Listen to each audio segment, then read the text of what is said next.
បាទសូមជម្រាបសួរលោកគ្រូអ្នកគ្រូខ្ញុំបាទឈ្មោះហ៊ុនសុកលឹមជាគ្រូទេសនៅវិទ្យាស្ថានគរុកោសល្យរាជធានីភ្នំពេញបាទថ្ងៃនេះខ្ញុំមានវីដេអូមួយដើម្បីចែករំលែកពីការប្រើប្រាស់ AI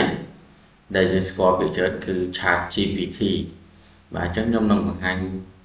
ការប្រើប្រាស់ ChatGPT ដើម្បីជំនួយទៅដល់ការបង្រៀនអ្នករៀនដែលវីដេអូទី1នេះខ្ញុំនឹងបង្ហាញអំពីការប្រើប្រាស់ ChatGPT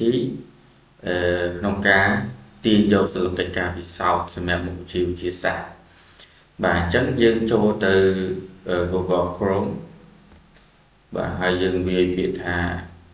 ChatGPT តែវាធ្លាប់ search យើងគាត់ចុចអក្សរ C មួយមកវា load ឲ្យ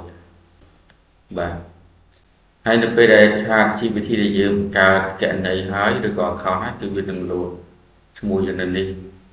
បាទអញ្ចឹងខ្ញុំនឹងបង្ហាញពីការទាញយកសិលកិច្ចការពិសោធន៍តែដើម្បីបានសិលកិច្ចការពិសោធន៍ដែលអាចទទួលយកបានគឺលោកគ្រូត្រូវមានប្រមបាទត្រូវបង្កើតប្រមដែលវាជាក់លាក់ដែលអាចទទួលបានលទ្ធផលមកវាល្អអញ្ចឹង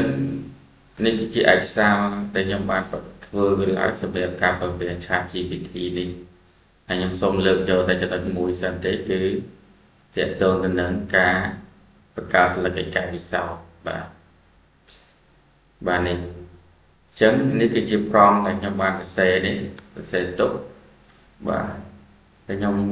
copy វាទៅខ្ញុំអត់តន់ឲ្យវាបង្កើតជា file Word ទេធ្វើប៉ុណ្្នេះសិនបានដែរអញ្ចឹង copy ទៅហើយយើងយកទៅបញ្ចូលទៅក្នុង chatbot នេះបាទកន្លែង ask anything នេះ control V មកវា load ចូលមក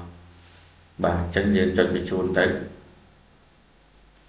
បាទអញ្ចឹង ChatGPT នឹងផ្ដល់ចម្លើយមកឲ្យយើងហើយបាទនេះ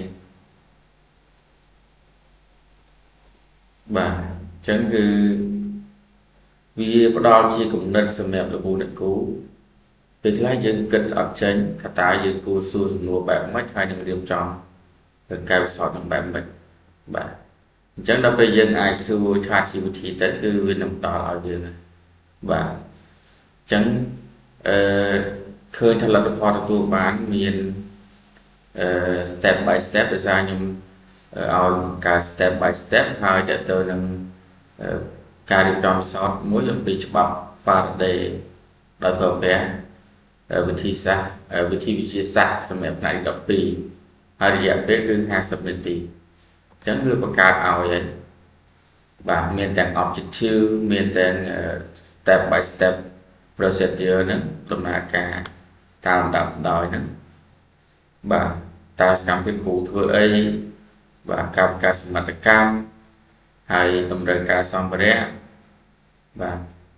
ហើយនឹងការដំឡើងការពិសោធន៍ឬក៏ដំណើរការពិសោធន៍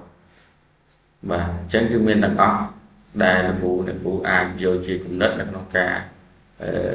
តាក់តែងសិលឹកកិច្ចការពិសោធន៍នឹងឬក៏យើងអាចឲ្យវាបង្កើតជា file Word ហើយយើង translate ជាភាសាខ្មែរទៅបានហើយយើងចាំកែសម្រួលតាមក្រោយបាទទៅតាមទម្រង់ឬក៏ format ដែលលោកគ្រូធ្លាប់បានធ្វើកន្លងទៅបាទវាជួយលោកគ្រូចំណេញពេលក្នុងការគិតទៅលើការរៀបចំដំណើរការវិសោធន៍ឬក៏សំណួរអីផ្សេងបាទអញ្ចឹងថ្ងៃនេះខ្ញុំបង្ហាញវីដេអូទៅប៉ុណ្្នឹងទេហើយវីដេអូបន្ទាប់ខ្ញុំនឹងបង្ហាញអំពីការធ្វើកិច្ចតែងការបរិយាបាទអញ្ចឹងសូមអរគុណសូមជម្រាបលា